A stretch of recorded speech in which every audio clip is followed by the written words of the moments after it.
in general, I think not just Americans, but the American church is pretty uncomfortable with anger, with sadness, um, with fear. I think if anything, we're probably too comfortable with anger, but anger often is masking our fear and our sadness. And we're not, tragedy is just really hard to navigate.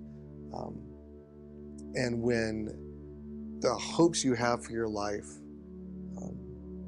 don't turn out to be reality, there's significant loss there.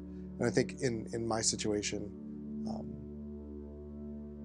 I think God protected our church in some ways, that we had not grown so much that the falling apart of my first marriage didn't destroy the church. And I still remember standing in front of the church and saying, "Hey, this is what's happening." And then my friend Tim saying, "Hey, here's our theological position on divorce and how we work through this." And, God is a God of redemption, and even the worst part of our lives are something that can be redeemed and put back together again and made beautiful. And so I would tell anybody that divorce and the worst things you go through do not have the final word in your story. They don't define who you are. I remember having someone tell me, in fact, I think it was Bob Lehman, say like I think I said, like, I'm a divorcee, or I'm divorced, and he's like, "Ryan, that is something that has happened to you, but that's not who you are. Don't own that label." And because it's easy to begin thinking of yourself and defining yourself by the worst things that have happened to us. And if we're not careful, we begin struggling to separate our own brokenness and the poor decisions that we may have made, or the poor decisions that were made that impacted us negatively, and who we are. And then we move into like a shame, like who I am is something different than who I really am. That I am someone who's done this thing. I am my bad decisions. I am the worst things that have happened to me, even if I didn't choose them. And those sorts of lies about our identity are straight from the pit of hell. Because Jesus tells us over and over and over again that we are his beloved children, that we are adopted into his family, that we are clothed with the righteousness of Christ, that we are part of a royal priesthood and a holy nation, and that he knit us together in our mother's wombs, that we're fearfully and wonderfully made, that he knows every hair on our head. And when you begin to internalize who Jesus says we actually are, we allow God to give us our identity instead of allow our mistakes or the horrible things that we've gone through to define us. It gives us a security and the unconditional love that we need to stand on a firm foundation, that because God loved me, I am lovable, and that I am able to give love to others. And so I think that because of my journey, I have a unique sensitivity to marital dysfunction and relational dysfunction, and my heart breaks for that. My wife and I do a lot of marital counseling, especially before people get married. And we do our best to equip people with the skills they need to navigate that, but ultimately, like, people have to live their own lives, and you can't make choices for them. And even in a marriage, you can't. There's still, while we should be pursuing oneness with each other and with God, it's not about control.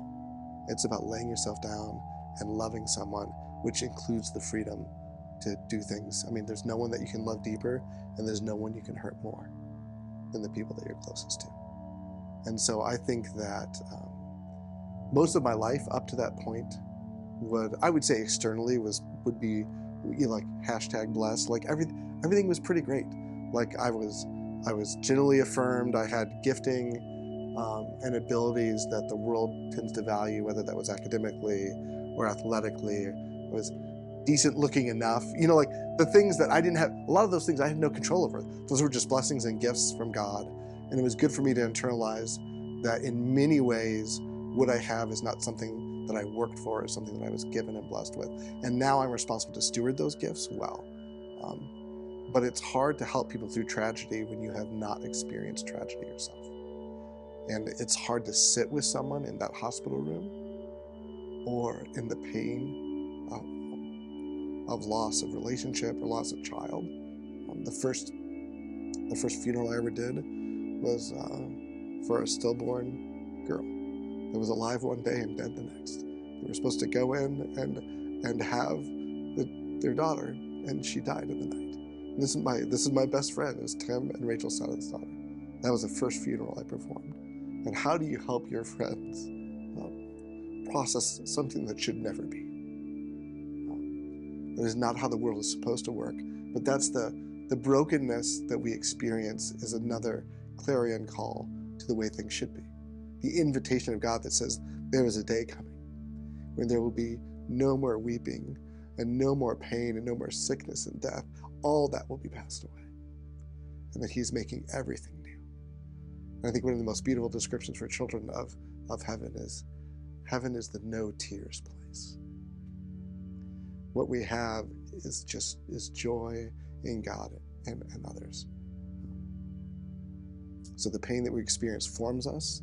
We do not always choose our difficulties, but God can use those difficulties.